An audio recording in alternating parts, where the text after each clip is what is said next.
Hello students, welcome back to our channel SP children world. ఈరోజు మనము ఈ వీడియోలో 8th class, 9th class and 10th క్లాస్కి main చాలా ఇంపార్టెంట్ అయినటువంటి హిందీ సబ్జెక్ట్లో నిబంధ్ అనేటువంటి దాని గురించి, జనరల్ ఎస్సేస్ అనేటువంటి టాపిక్ గురించి మనం నేర్చుకుంటాము. అందులో మొదటగా దీపావళి అనేటువంటి నిబంధ్ గురించి తెలుసుకుందాం. ఎగ్జామ్లో డైరెక్ట్గా దీపావళి అనేటువంటి నిబంధన ఇవ్వటం జరుగుతుంది, లేదా ప్రియ త్యోహార్, మీ ఇష్టమైనటువంటి ఏదైనా ఒక త్యోహార్ గురించి రాయమని చెప్పినా, లేదా ధార్మిక త్యోహార్ అంటే రిలీజియస్ ఫెస్టివల్, ఏదైనా సరే ఒక రిలీజియస్ ఫెస్టివల్ గురించి రాయమని చెప్పినా కూడా మనము ఈ దీపావళి అనేటువంటి దాని గురించి రాసుకోవచ్చు. డైరెక్ట్గా దీపావళి అని చెప్పి ఇచ్చినా ఈ నిబంధన రాస్తాము, లేదా ప్రియ త్యోహార్, మీ యొక్క ఫేవరెట్ అయినటువంటి, మీ ఇష్టమైనటువంటి ఒక పండుగ గురించి రాయమన్నా, లేదా ధార్మిక త్యోహార్, ఏదైనా ఒక రిలీజియస్ ఫెస్టివల్ గురించి రాయమన్నా కూడా దాని యొక్క మీనింగ్ ఏంటి అని అంటే మనము దీపావళి అనేటువంటి నిబంధన గురించి రాసుకోవచ్చు. ఓకే స్టూడెంట్స్, నెక్స్ట్ చూడండి. దీపావళి అనేటువంటి మనం ఈ నిబంధన ఎప్పుడైనా సరే రాసేటప్పుడు దానికి రూపురేఖ, ప్రస్తావన, దానికి సంబంధించినటువంటి పౌరాణిక కథాయే, మనానే కా డంగ్, ఉపసంహార్, ఇలా ఒక్కొక్క నిబంధకు ఒక్కొక్క విధంగా ఉంటుంది. మనమైతే ఈ దీపావళి అనేటువంటి దానిలో ముందుగా నిబంధ చూసుకుంటే దానికి సంబంధించినటువంటి ఇంట్రడక్షన్ అనేటువంటిది, అదేవిధంగా దానికి సంబంధించినటువంటి మైథలాజికల్ స్టోరీస్ అనేటువంటివి, మనానేక డంగ్, సెలబ్రేషన్ చేసుకునేటువంటి విధానం అనేటువంటిది, అదేవిధంగా ఉపసంహార్, కంక్లూజన్ అనేటువంటి దాని గురించి మనం ఇక్కడ తెలుసుకుందాము. ఓకే స్టూడెంట్స్, జాగ్రత్తగా అబ్జర్వ్ చేయండి. हमारे देश में विभिन्न जातियों के लोग रहते हैं. మన దేశంలో విభిన్న జాతీయోంకే అంటే రకరకాలైనటువంటి మతాలకు సంబంధించినటువంటి, కులాలకు సంబంధించినటువంటి లోగ్ రహతే హే, ప్రజలు జీవిస్తూ ఉన్నారు. మన దేశంలో విభిన్న రకాలైనటువంటి జాతుల వాళ్ళు, రకరకాల జాతుల వాళ్ళు, రకరకాల కులాల వాళ్ళు, రకరకాల మతాల వాళ్ళు నివసిస్తూ ఉన్నారు. హర్ జాతికే అప్నే అప్నే త్యోహార్ హోతే హై. ప్రతి మతానికి కూడా అప్నే అప్నే త్యోహార్ హోతే హై, వాళ్ళ పండుగలు అనేటువంటివి ఉంటాయి. ప్రతి జాతికి, ప్రతి కులానికి, ప్రతి మతానికి వాళ్ళ పండుగలు అనేటువంటివి ఉంటాయి. హిందువుంకే త్యోహారోం మే దీపావళి కా విశేష మహత్వ హై. అయితే హిందువులు జరుపుకునేటువంటి పండుగలలో, హిందువుంకే త్యోహారోం మే, హిందువులు జరుపుకునేటువంటి పండుగలలో దీపావళి కా విశేష మహత్వ హై, దీపావళి అనే పండుగకు విశేషమైనటువంటి ప్రాముఖ్యత అనేటువంటిది ఉంది, విశేషమైనటువంటి ఇంపార్టెన్స్ అనేటువంటిది ఉంది. హిందువులు జరుపుకునేటువంటి అనేక పండుగల్లో దీపావళికి ఒక ప్రత్యేకమైనటువంటి స్థానం ఉన్నది.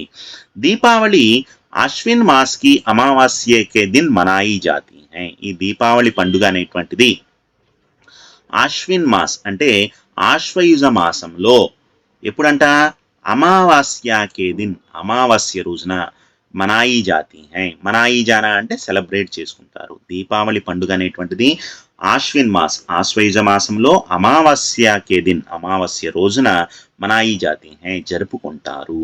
దీపావళి కా అర్థ హై దీపోంకి పంక్తి. దీపావళి కా అర్థ హై, దీపావళి అని అంటే దీపోంకి పంక్తి, దీపాల యొక్క వరుస, పంక్తి అంటే లైన్, దీపాలన్నీ కూడా వరుసలో పెట్టడము అని చెప్పేసి అర్థం. దీపోంకి పంక్తి, దీపాల యొక్క వరుస.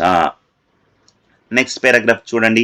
దీపావళి त्योहार के संबंध में दो पौराणिक कहानियां प्रचलित हैं. దీపావళి त्योहार के संबंध में, దీపావళి పండుగకు సంబంధించి దో కహానియా ప్రచలిత్ హై, దో కహానియా, రెండు కథలు ప్రచలిత్ హై, ప్రాచుర్యంలో ఉన్నాయి. దీపావళి పండుగ సెలబ్రేట్ చేసుకోవడంలో రెండు కథలు చెప్పడం జరుగుతుంది, రెండు స్టోరీస్ ఉన్నాయి దాన్ని సెలబ్రేట్ చేసుకోవడానికి కారణాల్లో.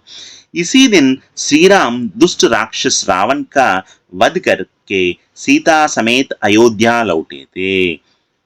ఇసీ దిన్ అంటే ఆ దీపావళి రోజున శ్రీరాముడు దుష్టమైనటువంటి రాక్షసుడు రావణ్ణి వధించి సీతా సమేతంగా అయోధ్యకు తిరిగి వెళ్ళాడు అని చెప్పేసి చెప్తున్నారు. అందువలన దీపావళిని జరుపుకుంటున్నారు ప్రజలంతా ఆనందంగా అనేటువంటిది ఒక కథ. ఏంటంటున్నారు మరొకసారి చూడండి. ఇసీ దిన్ అంటే అదే రోజున శ్రీరామచంద్రుడు దుష్టుడైనటువంటి రావణాసురుణ్ణి వధించి చంపి సీతని తీసుకుని తిరిగి అయోధ్యకు వెళ్ళడం జరిగింది అని చెప్పేసి ఒక కథ ప్రాచుర్యంలో ఉంది. ఇంకొక కథ ఏమంటున్నారు అని అంటే श्रीकृष्ण ने राक्षस नरकासुर का वध किया, उस खुशी में लोग दीपावళి मनाते हैं. శ్రీకృష్ణుడు రాక్షసుడైనటువంటి నరకాసురుణ్ణి వధించారు, ఉస్ ఖుషీమే ఆ ఆనందంలో ప్రజలు దీపావళి జరుపుకుంటున్నారు అని చెప్పేసి రెండు కథలు ప్రాచుర్యంలో ఉన్నాయి. చూడండి, ఒక దీపావళి పండుగ జరుపుకోవడానికి దో కహానియా ప్రచలిత, రెండు కథలు ఉన్నాయి. అందులో ఒకటేంటంటే శ్రీరామచంద్రుడు రావణాసురుణ్ణి వధించి సీతను తీసుకొని అయోధ్యకు తిరిగి వెళ్ళాడు కాబట్టి ప్రజలందరూ కూడా ఆ ఆనందంలో దీపావళి జరుపుకుంటున్నారు అని ఒక కథా ప్రాచుర్యంలో ఉంటే, ఇంకొకటి ఏంటంటే కొంతమంది శ్రీకృష్ణుడు నరకాసురుణ్ణి సంహరించాడు, ఆ ఆనందంలో ప్రజలందరూ కూడా దీపావళిని జరుపుకుంటున్నారు అని చెప్పేసి కొంతమంది యొక్క అభిప్రాయము. నెక్స్ట్, घर के सब लोग मंगल सबेरे उठते हैं, మంగళ స్నాన్ కర్తే హై. చూడండి, ఈ దీపావళి రోజున అందరూ కూడా గర్కే సబ్లోగ్ ఇంటిల్లిపాది అంటే ఇంటిలో ఉండే వాళ్ళందరూ కూడా సబేరే ఉడ్తే హై ఉదయాన్నే నిద్ర లెగుస్తారు, మంగళ స్నాన్ కర్తే హై తలస్నానము అనేటువంటిది చేస్తారు, నయే కపడే పహన్తే హై కొత్త బట్టలు వేసుకుంటారు, పక్వాన్ మిఠాయియా ఆపస్ మే బాంట్తే హై. ఇంకా ఏం చేస్తారంట, పక్వాన్ అంటే పిండి వంటలు, మిఠాయియా స్వీట్స్, ఆపస్ మే బాంట్తే హై ఇరుగు పొరుగు వాళ్ళందరూ కూడా బంధువులందరికీ కూడా ఈ పిండి వంటలు మిఠాయిలు అనేటువంటిది పంచుకుంటారు.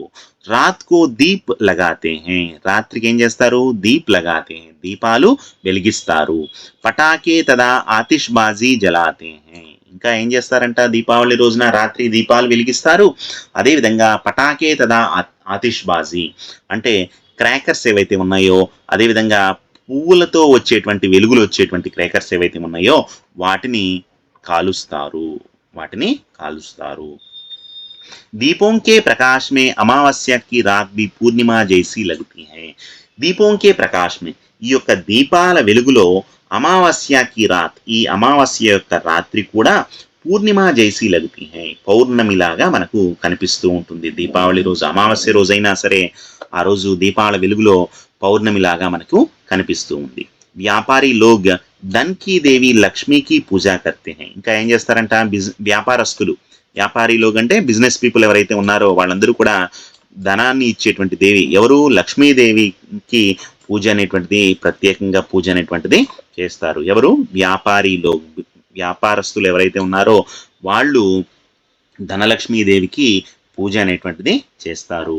ఆయ వ్యయ్ దేఖ్తే హై వాళ్ళ యొక్క రాబడి అదేవిధంగా ఖర్చులు వాళ్ళ యొక్క అకౌంట్స్ మొత్తాన్ని కూడా వాళ్ళు ఆ రోజు కొత్త పుస్తకాలు అనేటువంటివి స్టార్ట్ చేస్తారు. ఇది యొక్క దీపావళి రోజున వ్యాపారస్తులందరూ కూడా వాళ్ళ యొక్క వ్యయ్ ఆదాయం ఎంత ఖర్చు ఎంత అనేటువంటి దాని మొత్తాన్ని కూడా వాళ్ళు ఆ రోజు అకౌంట్స్ క్లోజ్ చేసుకొని కొత్త పుస్తకాలు అనేటువంటివి పెట్టుకోవడం జరుగుతోంది.